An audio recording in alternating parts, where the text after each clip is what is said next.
as I was saying on Twitter, I was thinking of starting a new a series. You know the country is first when fill in the blanks sort of thing. Today's one was about pickle onions.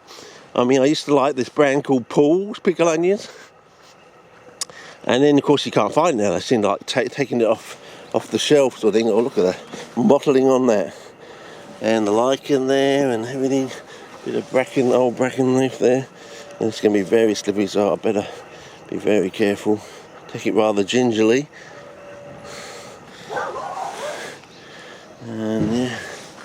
And so I got into CKs. I can't buy the local brand, the Swing Gully brand, because they, for some strange reason, haven't figured out or worked out or got some dumb recipe that puts sugar into brown vinegar pickle onions. I mean, the whole point of brown vinegar pickle onions is they're not sweet.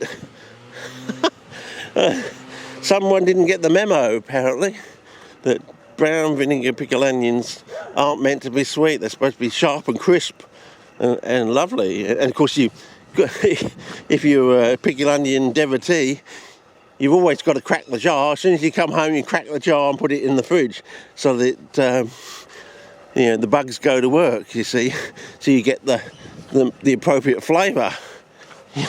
So I'm that much of a devotee that I always crack the jar when we get home from the shops, put it in the fridge, and then you start eating a week later, basically.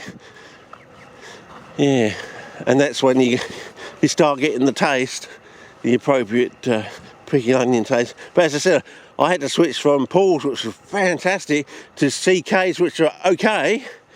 And now the price of CK's pickle onions has gone up to $8 a jar. It's heading towards $10, I think, when it used to be under $5. You see, I don't mind $0 to $5. So now I've been forced to try a $3 cheapie, because that was the only thing that was other than that. So,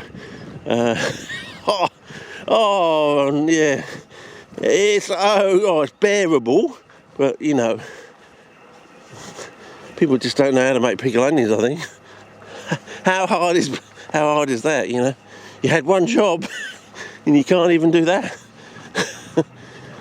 Okay. Brown vinegar pickle onions should not be sweet. Okay, can you get to that point? That's your starting point. Do not put sugar anywhere near brown vinegar pickle onions. Okay. And if you can use malt vinegar or apple cider vinegar, depends. You want to run 2 lines, because they do have slightly different distinctive tastes. You might want to try a blend of malt and apple cider vinegar. So, have a war between the brands, and you might come up with something just that little bit extra special in the brown pickle onion department. But, yeah, not happy Jan, fix it Pat sort of thing. So I can't support my local state company because they just haven't got a clue. I can't get the one that I really like. Hasn't been on the shelf apparently for years or something. The one I have diverted to, the price has gone through the roof. I mean, how can the price... That's what gets me.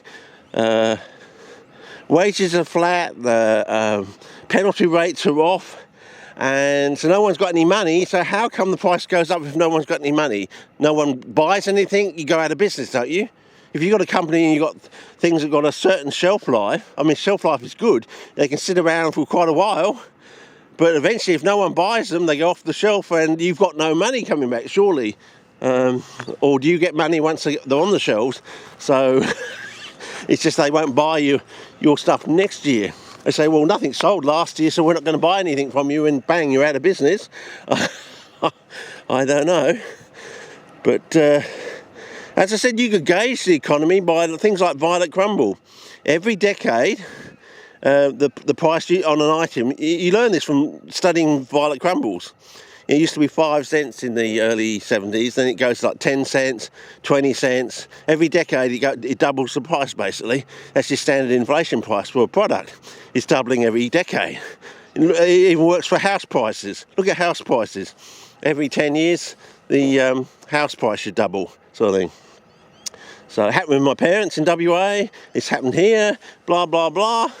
So basically, that is a standard thing that most people probably don't even notice or even talk about. But you can work it all out from the price of a violet crumble if you tracked it through, or anything. Candles. Candles fluctuate, used to fluctuate, batteries used to fluctuate too between the seasons. They don't seem to do that now, so that's another thing I've noticed. Candles and batteries don't seem to fluctuate, they're pricey now. So they don't go up or down, they're just very pricey for what they are. I mean, bags of wheat germ, or whatever you want to call it, bran, used to go down to like 20 at the end of a good harvest season, and when they have tons of it around, you used to be able to buy a bag at the local shop for 20 cents. 20 cents for a whole 500 gram bag. Can you imagine what it's being sold to at the farm gate door? If it's selling in the shop, then it's marked up at 20 to 20 cents. I mean, as I said, you don't know anything, you don't have a degree, you don't need a degree in economics if you study things down at the shop over, decades of time. You notice things fluctuate, or as I say, with most things, they go up, they double every 10 years. So you get 5 cent violet crumble in the early 70s, becomes 10 cents in the early 80s, 20 cents in the early 90s, and so on, 40 cents, and now here, nearly 2020, it's usually like $1.80 or something like that. $1.20 to $1.80 or something like that. So it's pretty much on track. So when you see things starting to go a bit wonky down at the shops, it's a bit of an indicator, and maybe the people at the Reserve Bank just haven't cottoned on to this. That you can have a good, very quick gauge of the economy just going down in your local shops and looking at the pricing of your items, and also the pricing of your items over time. Do they have a seasonal fluctuation? Do they just steadily go up at 2x over 10 years? So you can draw a graph. And so you can say in the next 10 years the price should be here, and when you get to that time and the price is different, and then you say, well, hang on, the price is different to what we predicted, we estimated. You would think these are basic tools that they could use, but maybe the people at the Reserve Bank are just so high up there and they just don't have these basic tools at their fingertips, at their grasp. Oh, hang on, I'll just... after work, I'll go down to my local shop and do a few quick checks of the economy. Maybe, I don't know, but it would be nice if some people had some basic tools like that. They can say, I want to have a real good gauge, this particular item, peanut butter, or, the price of bread or something like that. It's never gone in the last century above this sort of price. If it goes above that price, we're in trouble. Or at least it's an anonymous, I can't even say the word. You know what I'm trying to say. But anyway, so it would be nice to know there are a few bean counters out there who have these basic skills under their belt, emergency skills. Well, are we really sure, should we pull this lever on the economy or not? Hang on, hold your horses. I'll go down the shops tonight after work and we'll check the price on this, on the price of candles or something. Normally it fluctuates between 83 cents and $1.83 sort of thing. It fluctuates $1 over the seasons sort of thing. So, in the middle of winter, when everyone wants candles, it's pricey. In the heat of summer, when no one's burning any candles, it goes down to between 83 and 85 cents. It used to do that like regular clockwork. You could bet on it basically and win. So the house would always lose if you bet on candles in the old days anyway. So it's a good gauge of things like that. Are a good gauge. Violet crumble, candles, and things like that. Some things just go up at a steady rate over every decade, doubling every decade. Other things have used to have seasonal fluctuations, like batteries and candles and things like that.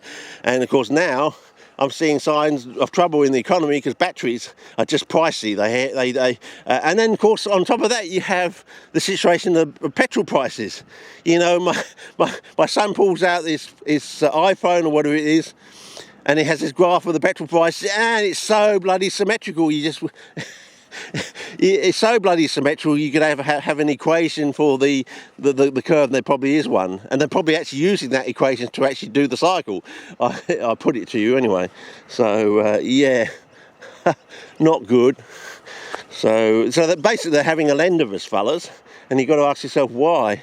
It's nothing to do with anything overseas, you know. Anyway, so is it worth having a war over petrol prices, you know? But anyway, we'll see what happens in the world economy and things like that. But I don't know what's going to go down in America on 4th of July and onwards. That's tomorrow basically here, but it will be the next day. It'll be Friday here, there, sort of thing. So we'll be in the 5th and they'll be in the 4th, sort of thing. So what I think is going to happen is they're spinning this story about illegals having to go back to Mexico and things like that. Why they're doing that, that's like a cover operation of taking out all the mofos, I think. So all the deep state mofos, they'll just be rounded up as well, I think. And everyone will think that they're just illegal aliens going back to Mexico and no one will bat an eyelid, sort of thing. And that's the way it's going to go down, I think. It's quick, simple and easy. You know, if they start fighting back, they just get shot, and everyone. The cover story would be they were illegal aliens and they were fighting back, not wanting to go back to the country, so we shot them. Or they pulled out a gun or a knife and we shot them. Whether there was a gun or knife pulled out or not, they just shot them. Basically, I think that's what's going to happen. So all the all these deep state mofos will just be, maybe they'll change their clothes, sort of thing, you know, take their clothes off, put on, you know, clothes that make them look like illegal aliens, and they'll say they were illegal aliens, and basically you'll go to work the next day and all these mofos in the CES or whatever it is, CEC or whatever, the shadow government, just not there on Saturday or Monday next week. They're just not there anymore. They've actually been, well, everyone thinks they're down at Gitmo, but they're just in some massive grave somewhere or something. I mean, they just took them out. And everyone thinks they're illegal. There's a massive grave of illegal aliens that fought back, but it's really the shadow government or something like that. I don't know. All I can say is we're definitely going to find out. Maybe nothing will happen, but